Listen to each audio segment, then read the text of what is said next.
السلام عليكم ورحمة الله وبركاته. أهلا بكم في فيديو جديد معايا النهاردة. هنتكلم عن موضوع مهم جدا، وهو العقلية الناجحة وإزاي نفكر زي الشخص الناجح. تعالوا نتخيل مع بعض. لو سألت أي حد عايز تكون ناجح، أكيد هيقولك طبعا.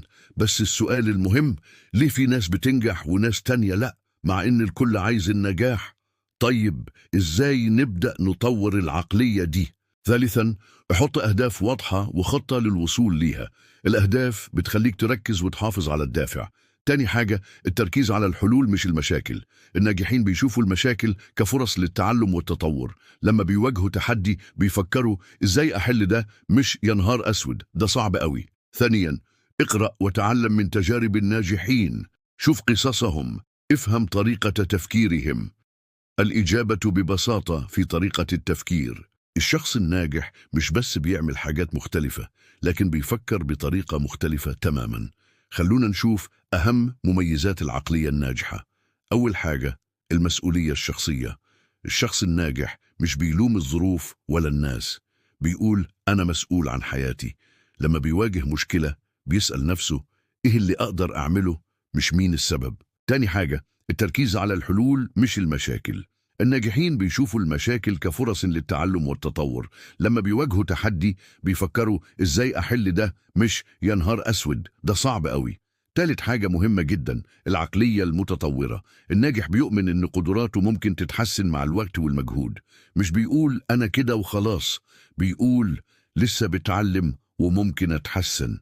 رابعا، الصبر والنظرة طويلة المدى. الناجح فاهم إن النجاح مش بيجي في يوم وليلة.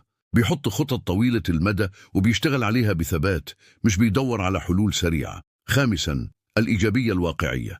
مش معنى الإيجابية إننا نتجاهل المشاكل، لكن نشوفها بمنظور متوازن. الناجح بيقول صعب بس ممكن، مش مستحيل. سادسا، التعلم المستمر. الناجحين دايما بيقروا، بيتعلموا، بيطوروا مهاراتهم. مش بيقولوا أنا عارف كل حاجة، بيقولوا في إيه جديد أتعلمه. سابعا، الشغف والهدف. الناجح عنده هدف واضح وشغف حقيقي، مش بيشتغل عشان الفلوس بس، لكن عشان عنده رسالة وهدف أكبر.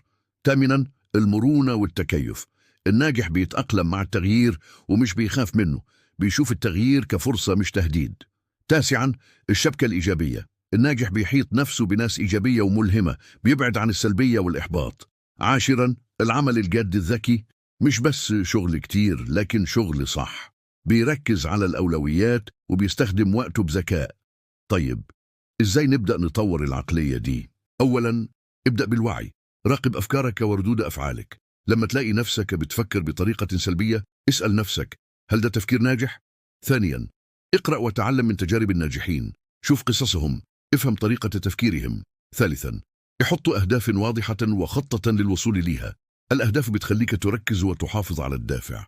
رابعا، اشتغل على نفسك كل يوم. التغيير بيحصل بالتدريج، مش مرة واحدة. خامسا، احط نفسك في بيئة داعمة. اتعرف على ناس ناجحة، احضر ورش عمل، ادخل دورات. الخلاصة، العقلية الناجحة مش موهبة، دي مهارة ممكن نتعلمها ونطورها. المهم نبدأ ونستمر.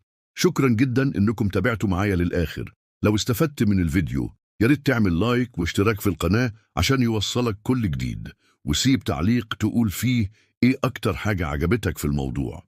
متنسوش تشاركوا الفيديو مع اي حد تعرفوه محتاج يطور من نفسه. خلونا نساعد بعض ونكبر مع بعض. نلتقي في الفيديو الجاي بإذن الله. دمتم بخير.